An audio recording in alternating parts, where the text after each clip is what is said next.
వాగర్థావివ సంపృక్తౌ వాగర్థ ప్రతిపత్తయే జగతః పితరౌ వందే పార్వతీ పరమేశ్వరౌ. ఆదిత్యాయ చ సోమాయ మంగళాయ బుధాయ చ గురుశుక్రశనిభ్యశ్చరాహవే కేతవే నమః. శృంగేరి జగద్గురు పీఠాధిపతులకి, కంచి పీఠాధిపతులకి నమస్కారములు తెలియజేసుకుంటూ కార్యక్రమాన్ని ప్రారంభిద్దాం. ఈ జూన్ 16వ తారీఖు నుంచి 30వ తారీఖు వరకు ద్వాదశ రాశులలో జన్మించినటువంటి వారికి ఏ విధంగా ఉండబోతుందో తెలుసుకునే ప్రయత్నం చేద్దాం. ముందుగా వీక్షించేటువంటి ప్రేక్షకులకి ఒక చిన్న మనవి. చాలామంది ఎంతో గొప్పగా ఆదరిస్తూ వస్తున్నారు ఈ యొక్క రాశుల ఫలితాలకు సంబంధించి. ప్రతి 15 రోజులకు ఒకసారి చేస్తూ ఉన్నాం. అయితే కొంతమంది ఈ చెప్పినటువంటి ఫలితాలు మాకు వ్యతిరేకంగా జరుగుతున్నాయి అనేటువంటి యొక్క అంశము, ఎందుకు మాకు జరుగుతున్నాయి అనేటువంటిది కూడా బాధను వ్యక్తం చేస్తున్నారు. అయితే గమనించినటువంటి అంశం ఏంటంటే, చాలామంది కన్ఫ్యూజన్ అనేటువంటిది అవుతున్నారు అనేటువంటిది. అంటే వాళ్ళకి పుట్టినప్పుడు జన్మ నక్షత్రం ఒకటి ఉంటుంది, కానీ ఆ నక్షత్రాన్ని బట్టి రాశి ఉంటుంది. ఆ రాశిని మీరు పరిగణనలోకి తీసుకోకుండా మీ యొక్క నామ నక్షత్రానికి మాత్రమే ఉన్నటువంటి రాశిని పరిగణనలోకి తీసుకుంటున్నారు. ఉదాహరణకి కోదండరాం అనేటువంటి పేరుంది. అది ఆ కోదండరాం అనేటువంటి యొక్క రాశి జన్మతః ఉన్నటువంటిది కుంభరాశి అని అనుకుందాం. కానీ కోదండరాం అనే పేరుంది కాబట్టి కేకో హాహి పునర్వసు కాబట్టి మిథున రాశి ఫలితాలని చూసుకుంటున్నారు. జన్మించిన రాశి ఏమో కుంభరాశి అయినప్పుడు నామనక్షత్రం ప్రకారం చూసుకునేటువంటి యొక్క మిథున రాశి ఫలితాలు ఎలా సరిపోతాయి? అది ఒక తప్పు జరుగుతుంది. తెలియనటువంటి రెండవ తప్పు ఏంటంటే, చాలామంది ఈ వెస్ట్రన్ ఆస్ట్రాలజీని ఎక్కువగా ఫాలో అవుతున్నారు. చాలా చోట్ల రాశి ఫలితాల్లో మీకు ఏం చెప్పబడి ఉంటుంది? ఉదాహరణకి జూలై 24 నుంచి ఆగస్టు 23 వరకు సింహరాశి అని చెప్పబడి ఉంటుంది. అంటే ఆ మధ్యలో పుట్టినటువంటి వాళ్ళందరూ కూడా సింహరాశి చూసుకోవాలి అని చెప్పి ఆ జొడాయిక్ సైన్ ప్రకారం వాళ్ళు, అదంటే సన్ జొడాయిక్ సైన్ ప్రకారం. మనది రాశి అనేటువంటిది చంద్రుని బట్టి ఉంటుంది. అది మీరు రవిని బట్టి ఉండేటువంటి, రవి ఆ సమయంలో సింహరాశిలో ఉంటాడు కాబట్టి అది రవిని బేస్ చేసుకొని చెప్పేటువంటిది. ఇక్కడ మనం చెప్పుకునేటువంటిది చంద్రుని బేస్ చేసుకునేటువంటిది కాబట్టి మీ యొక్క జన్మ నక్షత్రం ఏదైతే ఉంటుందో ఆ రాశి చూసుకోవాలి. ఆ ఒక నెలలో పుట్టిన వాళ్ళందరూ కూడా సింహరాశి అని అంటే అది అవాస్తవం కదా. కాబట్టి తెలిసి తెలియక అదొకటి ఈ విధంగా చేస్తున్నారు. ఎవరికి తెలియని వాళ్ళకి నామనక్షత్రమే అది చూసుకోవాలి. అందులో కూడా చాలామంది ఇప్పుడు శ్రీనివాస్ అంటే కుంభరాశి చూసుకుంటున్నారు, కానీ చూసుకోవాల్సింది తులారాశి. ఇలా అన్నమాట. కాబట్టి ఈ తేడాని, ఈ మార్పుల్ని మీరు గమనించుకొని అసలు సిసలైనటువంటి మీ రాశి ఏందో దాని ప్రకారం, మీ జన్మ పత్రిక ప్రకారం ఉన్నటువంటి రాశిని చూసుకుంటే అప్పుడు మీకు ఫలితాలు కరెక్ట్గా 90% వరకు మీకు మ్యాచ్ అవుతాయి. మనం చెప్పుకునేటువంటిది దినచర్యలలో భాగంగా రోజువారీ కార్యక్రమంలో ఏ రోజు ఆదాయం ఖర్చు ఎలా ఉంటుంది, ఏ రోజు మానసిక పరిస్థితి మంచిగా లేదా ఆందోళనగా ఉంటుంది అనే విషయాల్ని మనం క్లుప్తంగా తెలియచేసుకుంటున్నాం. కాబట్టి ఇవి విషయాలు పరిగణలోకి తీసుకొని మన ఈ చెప్పబడేటువంటి రాశి ఫలితాలు మీరు ఆపాదించుకున్నట్లయితే 90% వరకు మీకు అవి సరిపోతాయి దినచర్యలో, రోజువారీ కార్యక్రమంలో. ఇక మనం వివరాల్లోకి వెళ్ళినట్లయితే 16వ తారీఖు నుంచి 30వ తారీఖు వరకు ఉన్నటువంటి గ్రహ సంచారం తెలుసుకుందాం. మీనరాశిలో శని సంచారం, అలాగే మేషరాశిలో శుక్రుడు మరియు రవి బుధ గురు యొక్క గ్రహ సంచారము మిథున రాశిలోకి, అలాగే 23వ తారీఖు నుంచి బుధుడు కర్కాటక రాశిలో ప్రవేశం చేస్తారు. అలాగే కుజుడు కేతు సింహరాశిలో మరియు రాహువు కుంభరాశిలో సంచారం జరుగుతుంది. దీనిని బట్టి ఈ 12 రాశుల వారికి ఏ విధంగా ఉండబోతుంది 16వ తారీఖు నుంచి మరియు 30 జూన్ వరకు అని తెలియజేసుకుందాం. ద్వాదశ రాశులలో భాగంగా 16 జూన్ నుంచి 30 జూన్ వరకు మకర రాశిలో జన్మించినటువంటి వారికి ఏ విధంగా ఉండబోతుందో తెలుసుకునే ప్రయత్నం చేద్దాం. ఈ యొక్క మకర రాశి వారికి శుక్రగ్రహ సంచార ప్రభావం అనుకూలంగా ఉండడం వల్ల మంచి సంతోషంతో, ఆనందంతో కాలం వెళ్లదీస్తారు. ముఖ్యంగా విలువైనటువంటి గృహోపకరణాల వస్తువుల్ని కొనుగోలు చేసే అవకాశం ఉంటుంది. వాహన మార్పులు జరిగే అవకాశం ఉంటుంది. అన్ని విధాలుగా ఆనందదాయకంగా ఉంటారు, సుఖంగా సంతోషంగా ఉండగలుగుతారు. స్త్రీ సౌఖ్యము కూడా కలుగుతుంది. నూతన స్త్రీలు, వ్యక్తులు పరిచయం అవుతారని చెప్పవచ్చు. అన్ని విధాలుగా ఈ యొక్క శుక్రగ్రహ సంచారము అనుకూలంగా ఉందని చెప్పవచ్చు. అలాగే ఈ మకర రాశి వారికి శనిగ్రహ సంచార ప్రభావం కూడా అనుకూలంగా ఉన్నటువంటి కారణం చేత మంచి ఫలితాలు పొందుతారు. సంఘంలో పేరు ప్రతిష్టలు పొందిన వ్యక్తుల యొక్క పరిచయం మీకు ఆనందాన్ని కలగచేస్తుందని చెప్పవచ్చు. అన్ని విధాలుగా సహాయ సహకారాలు మీకు కింది ఉద్యోగస్తులతో మీకు ఉంటాయని చెప్పవచ్చు.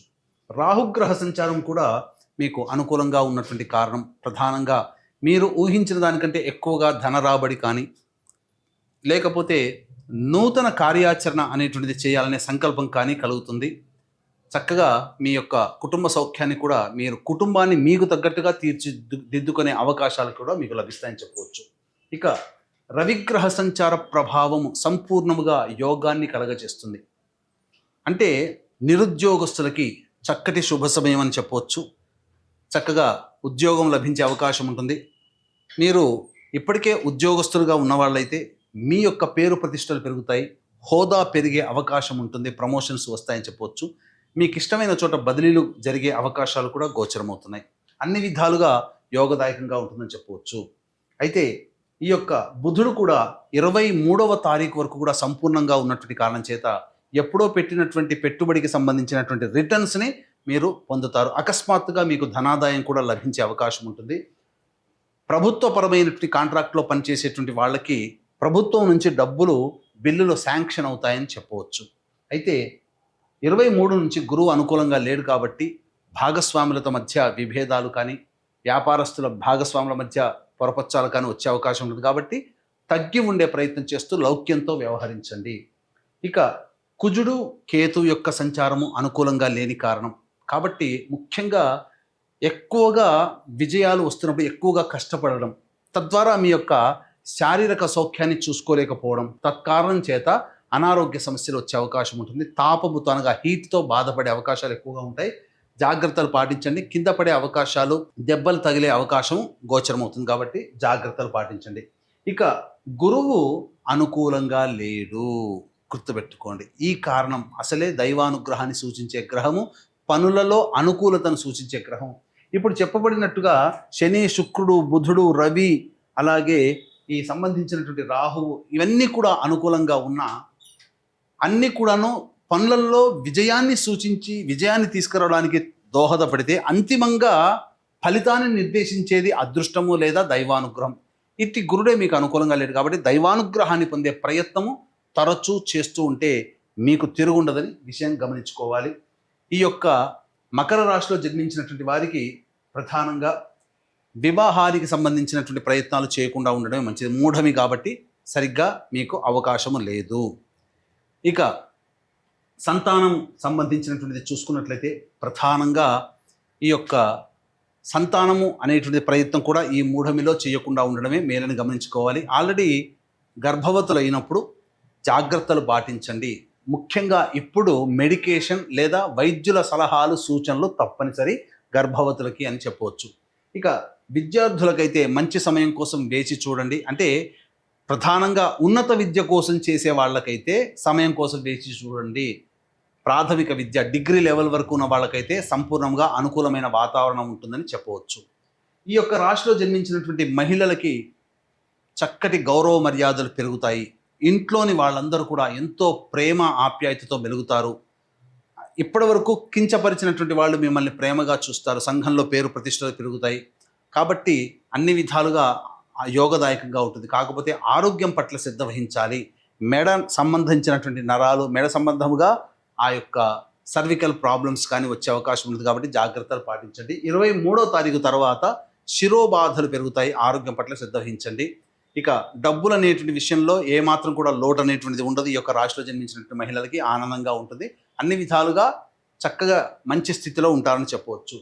ఇక 16 నుంచి 30వ తారీఖు వరకు దినచర్యలలో రోజువారీగా ఏ విధంగా ఉండబోతుందో తెలుసుకునే ముందు వీక్షించేటువంటి ప్రేక్షకులకి గమనిక. ఈ యొక్క జూన్ 21వ తారీఖు రోజున అశ్విని నక్షత్రంతో కూడుకున్నటువంటి ఏకాదశి తిథి. ఇంతటి మహత్తరమైనటువంటి పుణ్యతిథి రోజున మీ జాతకరీత్యా కలుగు విద్య, వివాహ, ఉద్యోగ, దాంపత్య, అనారోగ్య సమస్యల నివారణకి మరియు మేష, మిథున, కర్కాటక, సింహ, కన్య, వృశ్చిక, ధనుస్సు, కుంభ, మీన రాశిలో జన్మించినటువంటి వారికి శనిదోష పరిహారార్థమై మరియు సంపూర్ణ నవగ్రహాల యొక్క అనుగ్రహం కలగాలనే ఉద్దేశంతో సంపూర్ణ నవగ్రహ శాంతి అనేటువంటిది మీ గోత్రనామాదులతో జరిపించి శక్తిపాతము చేయబడినటువంటి శంకరుంగలి మాలని మీకు అందివ్వడం జరుగుతుంది. అవకాశం ఉన్నటువంటి వాళ్ళు కార్యక్రమ తదనంతరం కాంటాక్ట్ చేసి మీ గోత్రనామాలు నమోదు చేసుకోవచ్చు. ఇక ప్రధానంగా 16వ తారీఖు రోజున మీరు అనుకున్నటువంటి విధంగా మీ యొక్క దినచర్య ఉంటుంది. పెండింగ్లో ఉన్నటువంటి పనులను పూర్తి చేసుకుంటారు. ధన రాబడి బాగుంటుంది. చక్కగా విందులు వినోదాల్లో స్నేహితులతో పాల్గొంటారని చెప్పవచ్చు. 17, 18 తారీఖుల్లో కుటుంబముతో విభేదాలు, కుటుంబ సమస్యలు, వాగ్వివాదాలు పెరుగుతాయి. ధనం కూడా ఖర్చు అధికంగా ఉంటుంది. మనస్సు ప్రశాంతంగా ఉండదని చెప్పవచ్చు. ఇక 19, 20వ తారీఖుల్లో చూసుకుంటే ఇతరుల యొక్క సహాయ సహకారాలతో మీ పనులని పూర్తి చేసుకుంటారు. సోదర సోదరుని మధ్య ఉన్నటువంటి పొరపచ్చాలు తొలగిపోతాయి. మిత్రులు మీకు అనుకూలంగా మారుతారు. శత్రువులు అనుకూలంగా అవుతారు. ధనాదాయం కూడా చాలా చక్కగా ఉంటుంది. రాని బాకీలు వసూలు అవుతాయి. విందులు వినోదాలు సంతోషంగా ఉంటారని చెప్పవచ్చు. ఇక 21, 22వ తారీఖుల్లో ప్రధానంగా స్త్రీ సౌఖ్యం ఉన్నప్పటికీ వాహనాన్ని నడిపేటప్పుడు జాగ్రత్తలు పాటించండి. తల్లిగారి ఆరోగ్యం పట్ల శ్రద్ధ వహించాలి. గృహ మరమ్మతులకి, వాహన మరమ్మతులకి ఖర్చులు అధికంగా ఉంటాయని చెప్పవచ్చు. సంతోషంగా ఉండలేరు. 23, 24వ తారీఖుల్లో సంతానం మూలకంగా ఖర్చులు పెరుగుతాయి. అలాగే మనస్సు ఎటువంటి పని చేయడానికి ఆసక్తిగా ఉండదు. వృధా కాలయాపన జరుగుతుంది. మీ ఆరోగ్యం పట్ల శ్రద్ధ వహించాలి. 25, 26, 27, 28, 29 ఈ 5 రోజులలో మీరు ఊహించిన దానికంటే ఎక్కువగా ధన సముపార్జన ఉంటుంది. ప్రమోషన్స్ లభించే అవకాశము, ఉద్యోగ సంబంధముగా మంచి వార్త వింటారు. లక్ష్మీ ప్రవాహం ఉంటుంది. అలాగే బదిలీలు లేదా ప్రమోషన్స్ జరగడానికి అనుకూలమైనటువంటి రోజుగా చెప్పవచ్చు.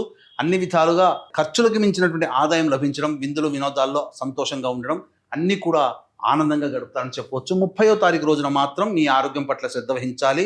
ముఖ్యంగా ఖర్చులు అధికంగా ఉంటాయి. మనస్సు ప్రశాంతంగా ఉండదు. ఏదో ఒక సమస్య మిమ్మల్ని బాధ పెడుతుందని చెప్పవచ్చు. తర్వాత చెప్పొచ్చు ఇదేమిటంటే, ఈ యొక్క మకర రాశిలో జన్మించినటువంటి వారు సమస్యల పరిష్కారం కోసం, దైనందిన జీవితంలో వచ్చే సమస్యల పరిష్కారం కోసం ప్రతిరోజు కాలభైరవాష్టకము, దత్తాష్టకము రోజుకి 3 సార్లు పఠించండి. ఇప్పుడు చెప్పినటువంటి సమస్యల కంటే ఇంకా ఎక్కువగా మీరు సమస్యలు ఎదుర్కొన్నట్లయితే దగ్గరలోని మంచి ఉపాసనా పరులైనటువంటి జ్యోతిష్యులను సంప్రదించి వారి సలహాలు, సూచనలు కనుక పాటించినట్లయితే మరింత మెరుగైనటువంటి జీవితాన్ని పొందుతారని తెలియజేస్తూ సర్వం శ్రీ ఉమామహేశ్వర పరబ్రహ్మార్పణమస్తు.